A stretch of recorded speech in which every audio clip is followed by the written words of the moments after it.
21 फरवरी का दिन राजस्थान का बीकानेर, जिला भारत पाकिस्तान बॉर्डर से सटा हुआ एक बेहद ही शांत और सीधा सादा सा गांव। इस गांव में एक ऐसी खौफनाक और दिल दहला देने वाली वारदात हुई जिसने न सिर्फ पूरे इलाके को बल्कि पूरे देश की रूह कंपा कर रख दी। एक होनहार छात्रा जिसके मन में अपने भविष्य को लेकर ढेरों सपने थे, जब ने कॉलेज के फाइनल ईयर एग्जाम देने के लिए घर से निकली थी, वह कभी लौटकर वापस नहीं है। लेकिन दोस्तों, इस कहानी का सबसे खौफनाक हिस्सा नहीं है कि उस छात्रा के साथ क्या हुआ। इस कहानी का सबसे डरावना, सबसे खौफनाक सच तो वह है जो बार वारदात के बाद सामने आया। क्या आप यकीन करेंगे अगर मैं आपसे कहूं कि जिस इंसान ने उस छात्रा के साथ धोखे की सारी हदें पार की, जिसने एक भयानक साजिश रचकर उसे हमेशा के लिए अपनों से दूर कर दिया, वह अपराधी कोई अनजान नहीं था। वह अपराधी उसी छात्रा के लिए इंसाफ मांगने वाली भीड़ में सबसे आगे खड़ा था।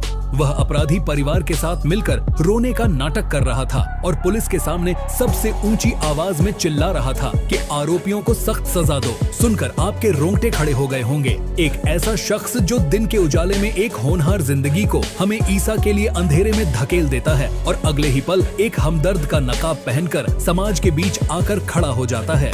आज की यह कहानी सिर्फ एक जुड़ुम की कहानी नहीं है, बल्कि इंसानी शक्ल में छुपे कैसे धोखेबाज की कहानी है, जिसकी सच्चाई जानकर आप अपने आसपास मौजूद इंसानों पर भी शक करने लगेंगे।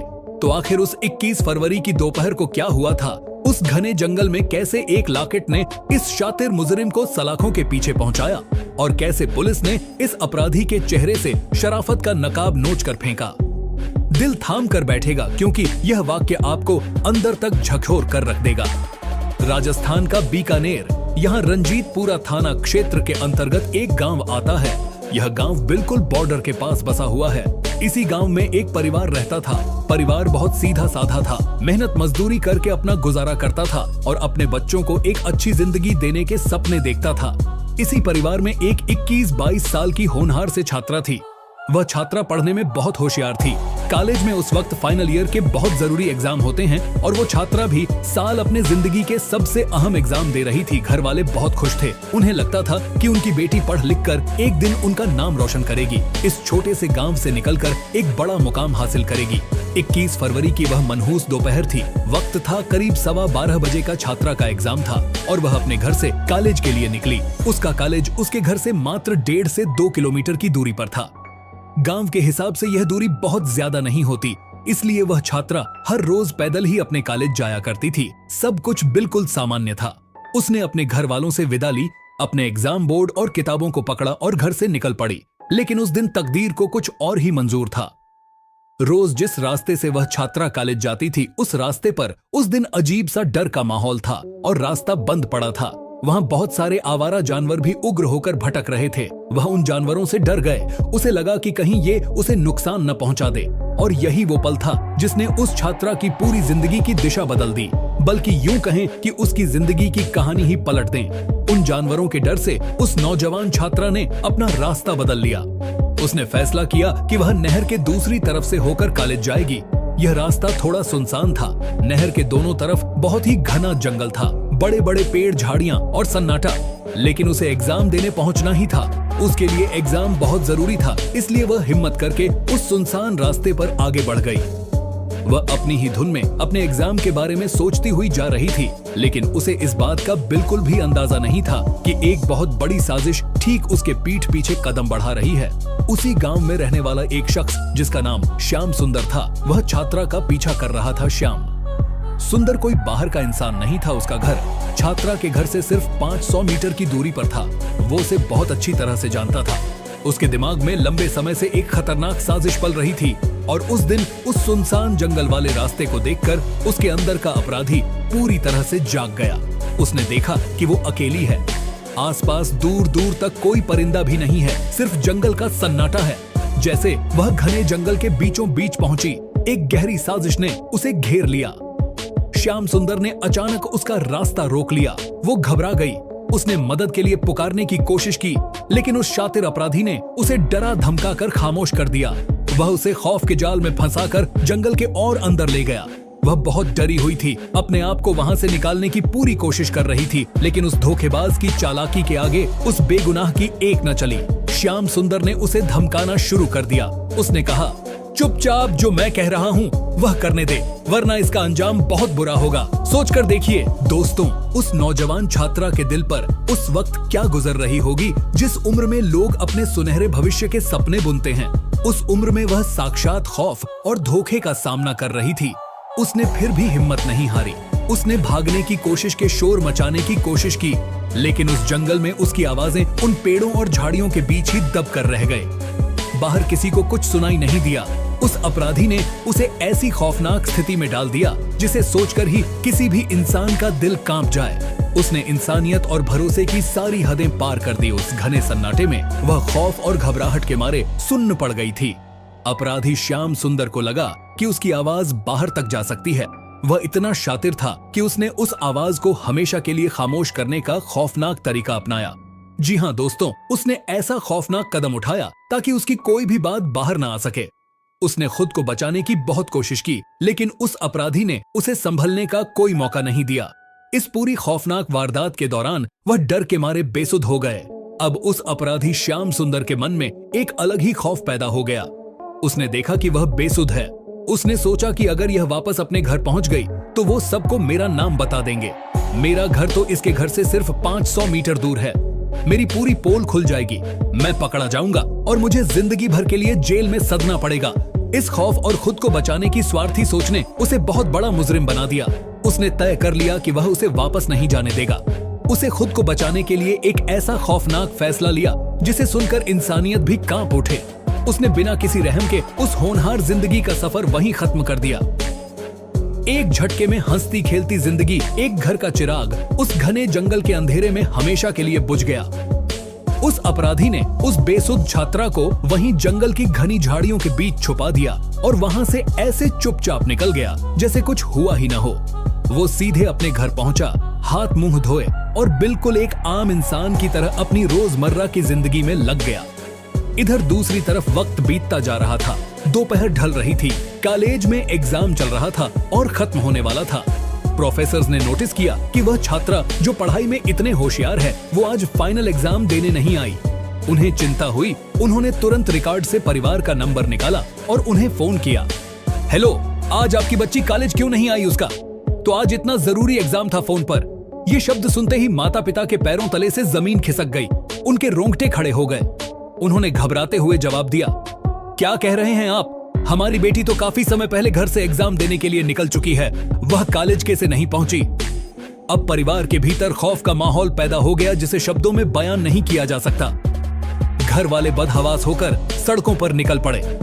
आस पड़ोस के लोगों को इकट्ठा किया गया। गांव में खबर की तरह फैल गई कि परिवार की होनहार बेटी कॉलेज जाते वक्त रास्ते से कहीं गायब हो गई है। पूरा गांव उसे ढूंढने के लिए निकल पड़ा। खेतों में, पगडंडियों पर, चौराहों पर हर जगह उसकी तलाश शुरू हो गई। लेकिन दोस्तों, अब जो बात मैं आपको बताने जा रहा हूं वो सुनकर आपका खून खौल उठेगा। जब पूरा गांव उसे ढूंढने के लिए बेचैन था, माता पिता रो रो कर बदहवास हो रहे थे, तो उस ढूंढने वाली भीड़ में सबसे आगे कौन था? वह अपराधी श्याम सुंदर जी। हाँ, वही शख्स जिसने कुछ ही घंटे पहले इस भयानक साजिश को अंजाम दिया था। वो अब एक हमदर्द पड़ोसी का चोला पहनकर माता पिता के साथ कंधे से कंधा मिलाकर उसे ढूंढने का नाटक कर रहा था। वह लोगों से पूछ रहा था, किसी ने देखा कि हमारी बच्ची को कहां चली गई? वो इस तरह से व्यवहार कर रहा था ताकि किसी को उस पर रत्ती भर भी शक ना हो। तलाशते तलाशते गांव वालों की भीड़ उस नहर के किनारे पहुंच गई। वही नहर जहां से उसने अपना रास्ता बदला था। लोगों ने देखा कि नहर के उस पार का रास्ता बहुत सुनसान है और वहां घना जंगल है। कुछ लोगों ने हिम्मत की और जंगल के अंदर की तरफ जाने लगे। जैसे जैसे वो लोग जंगल के अंदर जा रहे थे, सन्नाटा बढ़ता जा रहा था और फिर अचानक एक आवाज गूंजी। एक गांव वाले की नजर झाड़ियों के बीच बेसुध पड़ी उस छात्रा पर पड़ गए। नजारा इतना खौफनाक और दिल चीर देने वाला था कि देखने वालों की आंखें फटी की फटी रह गईं। उसे उस दुखद अवस्था में देखकर हर किसी की आंखें नम हो गईं। वहां का सन्नाटा चीख चीख कर उस खौफनाक साजिश की गवाही दे रहा था। यह समझने में किसी को भी एक सेकंड भी नहीं लगा कि उसके साथ किसी ने बहुत ही बड़ा धोखा किया है और फिर बेरहमी से उसे हमेशा के लिए खामोश कर दिया। जैसे ही यह खबर माता पिता तक पहुंची, वह दौड़ते हुए वहां आए अपनी फूल सी बच्ची की हालत देखकर मां वहीं बेसुध होकर गिर पड़े। पिता दहाड़े मार मार कर रोने लगा। पूरे गांव में मातम और भयंकर गुस्से की लहर दौड़ गई। लोगों का खून खौल उठा। उन्होंने तय कर लिया कि जब तक पुलिस इसमें लाड्स बातें अपराधी को पकड़ नहीं लेती, वह उसे वहां से तब तक नहीं ले जाने देंगे। पुलिस को फौरन इस बात की इत्तला दी गई। कुछ ही देर में पुलिस की गाड़ियां सायरन बजाती हुई उस जंगल में पहुंच गईं। जिले के बड़े अधिकारी एसपी साहब खुद भारी पुलिस बल के साथ मौके पर आ गए। एफएसएल की टीम भी वहां बुला ली गई ताकि क्राइम सीन से हर एक छोटा बड़ा सबूत इकट्ठा किया जा सके। लेकिन गांव वालों का गुस्सा 7वें आसमान पर था। वह लगातार पुलिस प्रशासन के खिलाफ नारेबाजी कर रहे थे। हमें इंसाफ चाहिए, अपराधी को सख्त सजा दो, जब तक मुजरिम नहीं पकड़ा जाएगा हम यहाँ से नहीं हटेंगे। और दोस्तों, यकीन मानिए, इस धरने प्रदर्शन में, इस आक्रोश भरी भीड़ में सबसे ऊंची आवाज उसी अपराधी श्याम सुंदर की थी। वह पुलिस के सामने सीना तान कर खड़ा था और चिल्ला रहा था, पुलिस प्रशासन मुर्दाबाद, हमारी बेटी को इंसाफ दो, उस मुजरिम को और हमारे हवाले करो, हम उसे कानून के कटघरे में खड़ा करेंगे। आप उसकी दिमागी हालत और उसकी शातिर सोच का अंदाजा लगाइए। एक इंसान इतना गिर कैसे सकता है कि वह खुद एक जिंदगी इतनी बेरहमी से खत्म कर दें और फिर उसी के सामने खड़े होकर इंसाफ की गुहार लगाए। वो सिर्फ पुलिस को और गांव वालों को गुमराह कर रहा था। वह चाहता था कि वो इस आंदोलन का चेहरा बन जाए ताकि पुलिस का ध्यान उसकी तरफ कभी जाए ही ना। पुलिस अधिकारियों ने बहुत मुश्किल से, बहुत हाथ पैर जोड़कर परिवार वालों और गांव वालों को समझाया। उन्हें यकीन दिलाया कि पुलिस आसमान पाताल लेकर देगी, लेकिन इस अपराधी को पाताल से भी खींच कर लाएगी। काफी समझाने बुझाने के बाद आखिरकार परिवार वाले माने और आगे की कानूनी कार्रवाई के लिए कदम बढ़ाए गए। सरकार की तरफ से भी तुरंत एक्शन लिया गया। प्रशासन ने पीड़ित परिवार को 5 लाख रुपए पीड़ित प्रतिकर योजना के तहत और 5 लाख रुपए मुख्यमंत्री सहायता कोष से देने का ऐलान किया। साथ ही परिवार के एक सदस्य को संविदा पर सरकारी नौकरी देने का भी वादा किया गया। लेकिन दोस्तों, जरा सोचिए, क्या 10 लाख रुपए और एक नौकरी उस माँ की गोद को फिर से भर सकती है? क्या वह उस पिता के आंसू पोंछ सकती है जिसने अपनी बेटी को एक अफसर बनने के सपने दिखाए थे? एक होनहार छात्रा जो शायद आगे चलकर इस देश का, अपने गांव का नाम रोशन करती, उसे एक अपराधी ने अपनी घटिया सोच और साजिश की भेंट चढ़ा दिया। यह मुआवजा सिर्फ एक सरकारी प्रक्रिया है।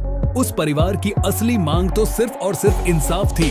अब पुलिस के लिए यह केस एक बहुत बड़ा चैलेंज बन गया था। एक तो बॉर्डर का इलाका, दूसरा कोई चश्मदीद गवाह नहीं और तीसरा यह कि अपराधी कोई सुराग छोड़कर नहीं गया था। ऐसा पुलिस को लग रहा था, लेकिन कहते हैं ना, जून में चाहे कितना भी शातिर तरीके से क्यों न किया जाए, मुजरिम कोई न कोई ऐसी गलती जरूर करता है जो उसे सीधा सलाखों के पीछे पहुंचा देती है।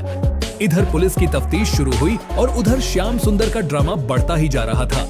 वो सिर्फ सड़कों पर ही नहीं बल्कि सोशल मीडिया पर भी एक एक्टिविस्ट बन चुका था। दोस्तों, ये श्याम सुंदर कोई अनपढ़ इंसान नहीं था, बल्कि वो सोशल मीडिया का बहुत बारीकी से इस्तेमाल करना जानता था। वह फेसबुक चलाता था और उसके फेसबुक प्रोफाइल का नाम था श्यामा चालीसा। उस प्रोफाइल पर उसके 5000 के करीब फॉलोअर्स थे। इस अपराधी की हिम्मत देखिए। 21 फरवरी को वह इस खौफनाक वारदात को अंजाम देता है और पुलिस को गुमराह करने के लिए 23 फरवरी को वह अपनी उसी फेसबुक आईडी से एक बहुत ही भड़काऊ पोस्ट डालता है। वह लिखता है कि बीकानेर में एक होनहार बेटी के साथ भयानक अपराध हुआ है और सिस्टम चुप बैठा है, प्रशासन को घेरा गया है। वो बाकायदा उस आंदोलन की तस्वीरें और पोस्ट शेयर कर रहा था जिसमें वह खुद खड़ा होकर न्याय मांग रहा था। इतना ही नहीं, 21 फरवरी के आसपास ही उसने एक बड़े न्यूज चैनल का ट्वीट भी अपनी प्रोफाइल पर शेयर किया था जिसमें इसके बारे में खबर दी गई थी। वो पुलिस की आंखों में धूल झोंकने के लिए इंटरनेट पर एक मसीहा बनने की कोशिश कर रहा था, लेकिन उसे यह नहीं पता था कि उसका यह खेल बहुत जल्द खत्म होने वाला है। अगर आप उसकी फेसबुक प्रोफाइल को गहराई से देखते तो आपको उसकी असली मानसिकता का पता चल जाता। उसने अपनी प्रोफाइल पर बहुत ही अजीबोगरीब और जोशीले गाने लगा रखे थे। उसने वहां एक शायरी लिखी हुई थी जो सीधे तौर पर उसकी क्रिमिनल मानसिकता को दर्शाती थी। उसने लिखा था, तुम अगर गेम खेलना जानते हो तो हम गेम पलटना जानते हैं। ये शायरी वो शायद पुलिस के लिए लिख रहा था। वो खुद को बहुत बड़ा खिलाड़ी समझ रहा था। उसे लग रहा था कि उसने सारी चालें बिल्कुल सही चलिए। उसने अपराध किया, सुराग छुपाए, धरने में शामिल हुआ और फेसबुक पर इंसाफ की गुहार भी लगा दी। उसके हिसाब से उसने गेम पलट दिया था। लेकिन दोस्तों, पुलिस भी कोई कच्ची गोलियां नहीं खेलती। राजस्थान पुलिस की एफएसएल टीम जब उस घने जंगल में उस क्राइम सीन पर बारीकी से एक एक तिनके की जांच कर रही थी, तब उनकी नजर मिट्टी में दबी हुई एक बहुत ही छोटी सी चीज पर पड़ी। वो चीज को आम चीज नहीं थी, वो इस पूरे उलझी हुई गुत्थी के सबसे अहम चाबी थी। वो एक लाकर था। जी हाँ दोस्तों, एक चांदी का लॉकेट जब श्याम सुंदर उसे डरा धमका रहा था, जब से बचने के लिए संघर्ष कर रही थी, उसी हाथापाई के दौरान श्याम सुंदर के गले से बुलाकर टूटकर वहां उस जंगली मिट्टी में गिर गया था।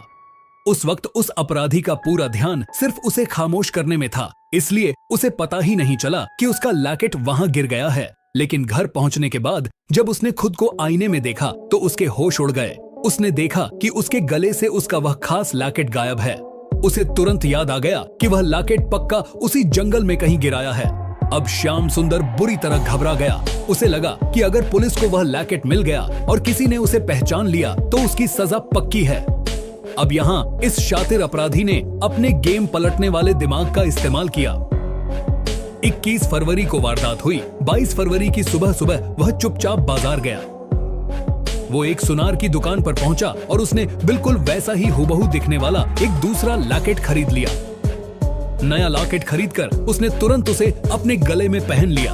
उसकी चाल यह थी कि अगर कल को पुलिस को बुलाकर वहां से मिल भी जाए और पुलिस गांव वालों से पूछताछ करे कि लॉकेट किसका है, तो श्याम सुंदर सीना तानकर पुलिस के सामने खड़ा हो जाएगा और कहेगा, साहब मेरा लॉकर तो मेरे गले में है, देखिए वह जंगल वाला लॉकेट मेरा नहीं है। वो खुद को इतना स्मार्ट समझ रहा था कि उसने पहले से ही अपने बचाव का पूरा ताना बाना बुन लिया था। लेकिन यह उसकी जिंदगी की सबसे बड़ी भूल थी। पुलिस को क्राइम सीन से लेकर मिल चुका था और पुलिस ने इसे बहुत ही गुप्त रखा था। पुलिस ने किसी को भनक तक नहीं लगने दी कि उन्हें वहां से क्या सबूत मिला है। पुलिस ने अपनी इंटेलिजेंस नेटवर्क को एक्टिव किया। मुखबिरों का जाल बिछाया गया। पुलिस ने गांव के हर उस शख्स की गुपचुप तरीके से प्रोफाइलिंग शुरू की जो उस दिन उस रास्ते से गुजर सकता था। इसी दौरान पुलिस की नजर श्याम सुंदर पर पड़ी। पुलिस को उसकी ओवर एक्टिंग पर थोड़ा शक होने लगा था। वह कुछ ज्यादा ही बढ़ चढ़कर धरने प्रदर्शनों में हिस्सा ले रहा था।